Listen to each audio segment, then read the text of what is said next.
Asterisk, asterisk, the lady in the mirror, asterisk, asterisk. In a small town called Deville, there stood an old mansion known as Ravensbrook Manor.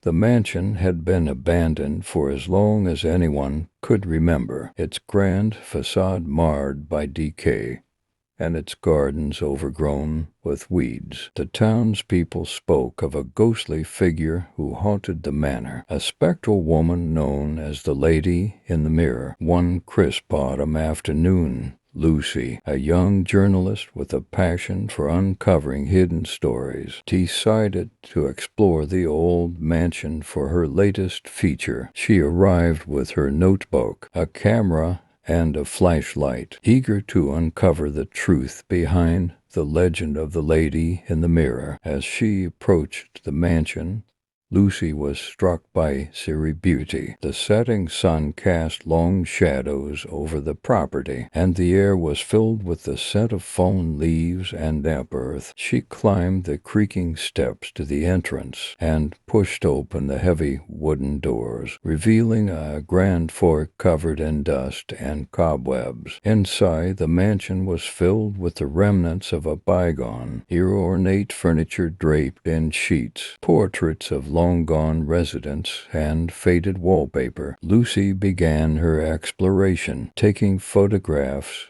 and notes as she moved through the rooms. In the dimly lit sitting room, she found an old, ornate mirror hanging on the wall. Its wooden frame was intricately carved, but it was covered in a thick layer of dust. As Lucy approached the mirror, she noticed her own reflection, but beside her, she saw the faint, ghostly image of a woman dressed in an old-fashioned gown. When Lucy turned around, she saw no one behind her. The ghostly figure in the mirror smiled at her with a sorrowful expression, then seemed to beckon her toward a door at the far end of the room. Curious and slightly apprehensive, Lucy followed the figure through the door into a room filled with old photographs and letters. On a dusty table, she found a journal and an old photograph album. The journal belonged to Elizabeth Ravensbrook, the last member of the Ravensbrook family. Through her entries, Lucy learned about a tragic story from the past, a tale of betrayal and sorrow. One entry stood out. My brother Samuel is not who he appears to be. His greed and ambition have turned him against us. I fear what he may do next. Elizabeth's journal revealed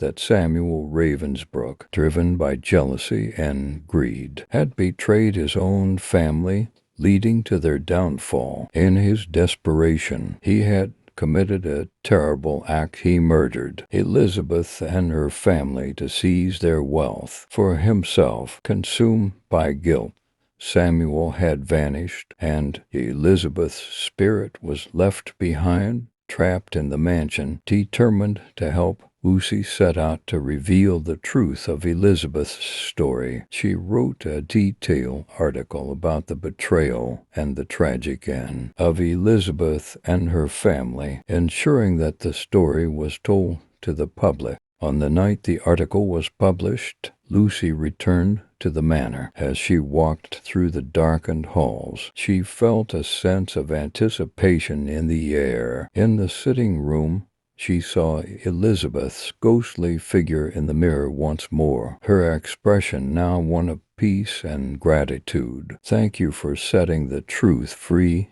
Elizabeth said softly. With those words, Elizabeth's spirit began to fade, her form dissolving into the light. The oppressive darkness that had hung over Ravensbrook Manor dissipated, and the mansion was finally at peace. Ravensbrook Manor was eventually restored and became a historical site, a place where visitors could learn about the tragic past and honor Elizabeth's memory. Lucy's article became a celebrated piece of journalism, and she continued to explore the mysteries of the past with a renewed sense of purpose.